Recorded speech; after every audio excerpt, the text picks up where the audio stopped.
I forgot what I was going to say.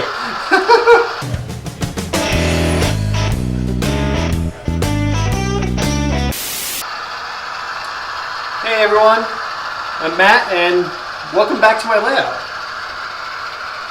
I'll turn that audio off for you guys so you can hear me okay. How's it going? It's been a little while since I've had an update video, but I've gotten a pretty good amount of work done since then. You know, this whole COVID-19 thing has given me some time to do a little bit of work. By the way, how's my COVID-19 haircut? Looking pretty good? I think it's looking pretty awful myself. Big thing is, of course, I have power running now across my swing gate, and so I can run trains in a circle all day long, which is awesome. It's been something I've been looking forward to with this model railroad for quite a long time now. And so to have that opportunity to be able to run trains, I'm very, very happy. So I have been running trains, I've been enjoying myself, been having a good time. The last time I did a layout update video, I talked about wiring up this swing gate and how I was going to have some difficulties with, you know, first of all, the fact that I had two power districts on here. I simplified that. I went with one power district. Instead of having both the outside line being on one district and the inside Meadowland Falls line being on a separate district, which is what it's like on the rest of the layout. Simplified things. Everything is running off of one power district now. Not a big deal in DCC at all, certainly, but you know, if there's issues with shorts or electrical problem solving, it might take a little bit longer to do with a single power district in this area, kind of determining where the potential issues might be. Not really an issue, not really something worth talking about. I have wired it up so that I can do my thing where, you know, if the door's open, there's no power running to these tracks, and when it's closed, power runs to the track. I did wire it up for that.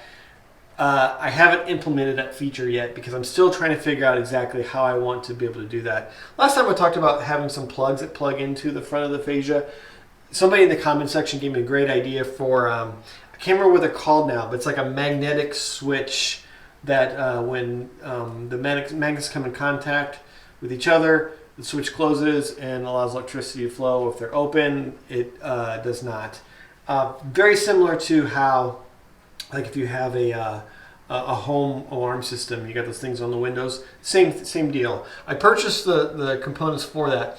I just need to figure out a good way to mount everything so that it's clean, it's hidden away, but it still works properly. Until then, I just have this wired up manually, so I don't have the safety precautions in place yet. Those will come at a future time. Let's see what else. Yeah, I mean, a lot of track work this month, and I've also purchased quite a few cars and a locomotive as well. So I did end up spending some money on this model railroad, which is probably not a surprise to anybody who has a model railroad. So let's take a look at just a few of those cars right now. All right, here is the fun stuff. I have spent some money since the last time I put together one of these videos. I've purchased a few things, and if you've paid attention to my Instagram, you've seen most of this stuff already at this point.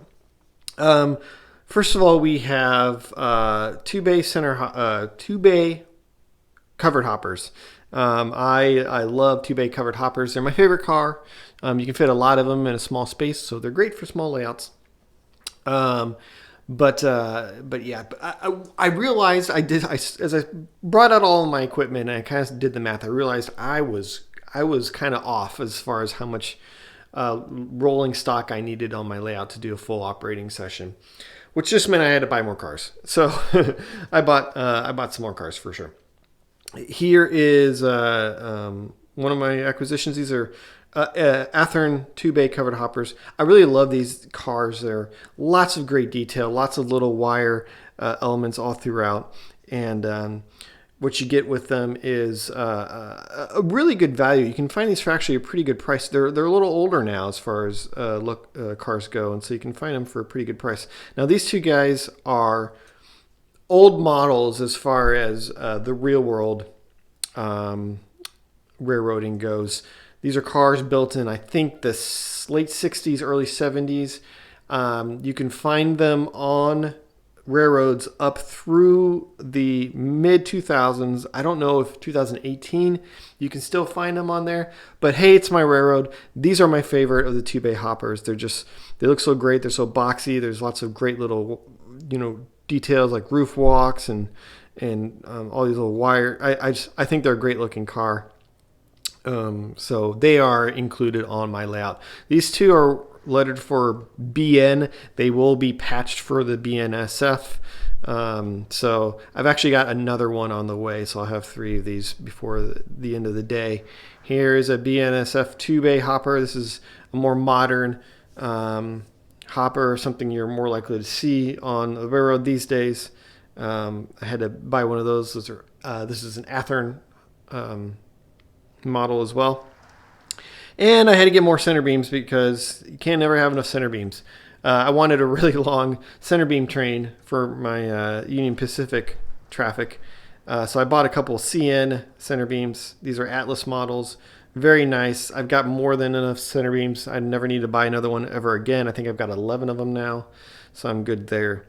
Now, since I've got the whole layout running, I thought it might be a good idea to go ahead and get a track cleaning car. I'm going to have a good portion of this layout that's going to be very difficult for me to get to do traditional cleaning, and so a track cleaning car made sense.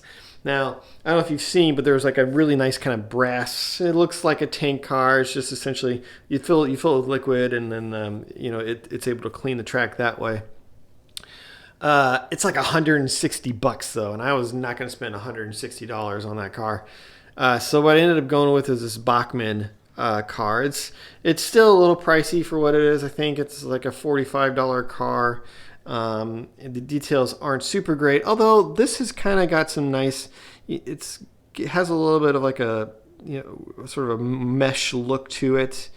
It's kind of a cool, different looking, kind of maintenance away looking car. Certainly much older than the kind of car that I would normally be running on my layout, but this is only really meant to run as a track cleaning car kind of between operating sessions, so it's not something that's going to be normal operation on my layout. But it seems to work pretty good. It's got a kind of an interesting mechanism below it for the track cleaning pad. I'm pretty happy with it, and I feel like that was kind of a necessity for the layout, is to get me one of those. Yes, I spent some money, certainly. I ended up getting this BNSF -9 in the Heritage 2 paint scheme. If you saw my SD40 unboxing video from Scale Trains, you saw that I was really pretty impressed by it. After running it for a while, I was very, very impressed by it. So I ended up getting this -9. My favorite BNSF paint scheme is the Heritage 2, and so I had to have one of those on there. So this -9 fits the build nicely. It's got really good detail. It's got safety lighting for the steps and the walks around the areas around the train. Sounds great, runs amazing. The thing that I really am most impressed, the details are really nice here. A little better than Athearn in most areas, though I think Athearn's pretty comparable. The thing that really impresses me the most about this locomotive, though, is the decoder. Like, I wouldn't think that I would fall in love with a decoder like I have, but it's just really nice. It works nice, and it works very well with my ESU cab control system. Along with the decoder, though, also is it's got a capacitor in it as well. So, one thing with DCC controlled locomotives is that you're rolling over frogs, or you find some dirty spots in the track work, and the sound resets, and that kind of stinks. With locomotives that have a capacitor built into it, it sort of runs off the capacitor, so you don't need to worry about those brief interruptions in connection causing issues with your locomotive. which is really awesome. My Athearn locomotives do not come with that capacitor. And so having the capacitor and this really beautifully sounding, beautifully operating decoder inside of this really gorgeous locomotive, I can't be more thrilled than I am right now. It's such a joy to run. Same thing with my SD40. Just beautiful locomotives, wonderful to run overall. So as you can see, I got my yard mostly done at this point. There's a little bit of work I want to do to tweak the tracks a little bit and to clean up some things a little bit, but it's pretty much done. And if you're familiar at all with my track plan, you might notice something a little bit different, and that is that on my track plan I have a switch right here and a track running along and off the edge of the layout right here. The idea with that originally was that this was going to be a place for storing cars, some extra cars that like maintenance away kind of cars or something like that. Something that wouldn't necessarily be part of the yard, but might be some extra equipment that the railroad would want to keep. I thought it worked great on the plan, but what you find with model railroading is what works on paper, it doesn't necessarily always work once you kind of get it full size and on the table. So as you can see right here, once you sort of account for clearances that you'll need to be able to move trains between tracks, you've got about 10 inches of space right here. So like maybe a 50-foot car would fit here. It's just a waste of space at this point. And honestly, it doesn't necessarily kind of fit the inspiration for this yard, which is the actual Pend Oreille Valley yard that is at Sandpoint. That additional track right here, it doesn't really work with the other types of tracks that are in the area. So simplifying, I think, was the best place to go with this, and so I took out that turnout, didn't end up using one. And what I actually get is a nice flowing bit of track work here that I think looks really good and serves my purposes nicely. There are a few interesting areas, things to consider here. I've got a large curved turnout. This is a Walther Shinohara, I believe is how it's pronounced, brand that goes into microengineering turnout. This is kind of interesting. I have to go from code 83 Walther Shinohara to code 70 microengineering, which meant I needed to sort of bridge this space right here. I had to swap, I needed to swap brands, and I needed to put in swap brands and then swap rail size as well. It got a little tricky in this area. I got the soldering iron out and welded some track together to make it work, but it works nicely. It looks good and looks really nice. As far as code 70, code 83 track goes, I wanted to do the lighter rail in yards, code 70 versus the code 83 for the mainline rail. If you've already started your layout and you've got code 83 all throughout and you're wondering, oh, am I missing out on something by not having code 70? I don't think you are. I think the difference between code 70 and code 83 is pretty subtle. I think if you see them next to each other, you might be able to tell a difference. Maybe in photographs as well, you can tell like, oh, that's a little bit lighter rail than what I got on my layout or whatever. But I don't think that the difference between code 70 and code 83 is that big.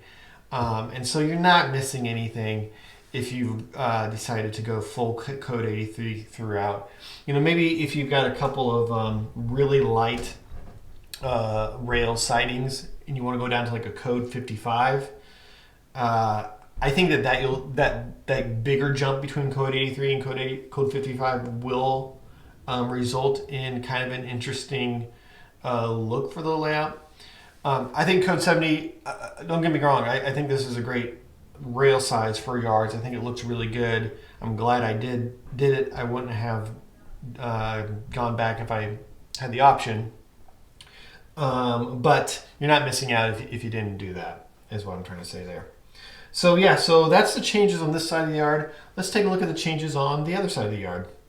here we are on the opposite end of the yard, and the big change here from my original track design was originally I had this idea of this sort of engine servicing facility, which would be right here, and that it would actually be 2 tracks that make up this facility. So there would be a switch that would kind of lead off here, and a second track that would run alongside the main line that leads into the yard right here. I decided not to do that for a couple of reasons. First of all, I wanted to be able to have one of the stalls to be enclosed within like a shed, like a train shed, and I couldn't. There wasn't enough space to sort of account for the shed itself and the second track and the next track over. So without that second track, I could use a train shed. In fact, I've got my train shed right here. This is the Atkinson's engine facility by Pipe Stuff. This is what will end up being the headquarters for the Meadowland Falls Railroad, and it'll be right here.